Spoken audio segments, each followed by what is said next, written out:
লক্ষ্মীনারায়ণ পরিবার। আমি এই পরিবারের পুত্রবধূ। আমি আমার শাশুড়িমার থেকে যা জেনেছি তাই এই পরিবার সম্বন্ধে লিপিবদ্ধ করলাম। ময়মনসিংহ সমাজ নিবাসী নন্দকিশোর ভৌমিক মহাশয়ের পুত্র ও পুত্রবধূ শ্যামকিশোর ও বিশ্বেশ্বরী দেবীর পুত্র শ্রী হরিশ্চন্দ্র ভৌমিক। তারা 4 ভাই কি 5 ভাই ছিলেন।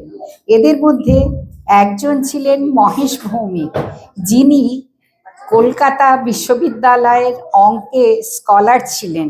তিনি ব্রাহ্মধর্ম গ্রহণ করেন, তার বই ওখানে পড়ানো হতো এবং ব্রাহ্মধর্ম গ্রহণ করেন এবং তাকে ত্যায্যপুত্র করা হয়। তিনি কলিকাতাতে বাস করিতেন, পরবর্তীতে আর জানা নাই। ছোট ভাই ছিলেন স্থাপত্য সম্পর্কে বিচক্ষণ। তার নাম জানা বা পরিবারের উন্নয়নকে জানার সৌভাগ্য আমার হয়নি। এই পরিবার যদিও ভৌমিক, তবে আসল পদবী সান্যাল।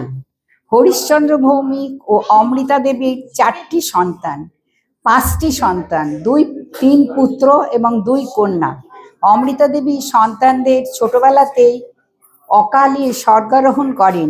2 কন্যা পরবর্তী যুগে বড়জন আসামে থাকতেন, ছোট কন্যা কলকাতাতে। বড় কন্যার 6টি পুত্র, ছোট কন্যার 1টি মাত্র কন্যা সন্তান, নাম জ্যোৎস্না, ও পুত্র সন্তানরাও ছিলেন। এদের আশীর্বাদ আমার ভাগ্যে পেয়েছিলাম।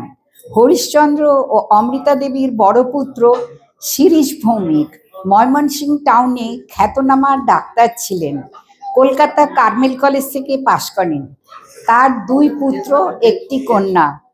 ছোট পুত্র যোগেশচন্দ্র ভৌমিক ফার্স্ট ডিভিশনে ম্যাট্রিক পাশ করে কলকাতার প্রেসিডেন্সি কলেজ হইতে স্নাতক হইয়া ওকালতি পাশ করিয়া ময়মনসিংহে কর্মরত ছিলেন।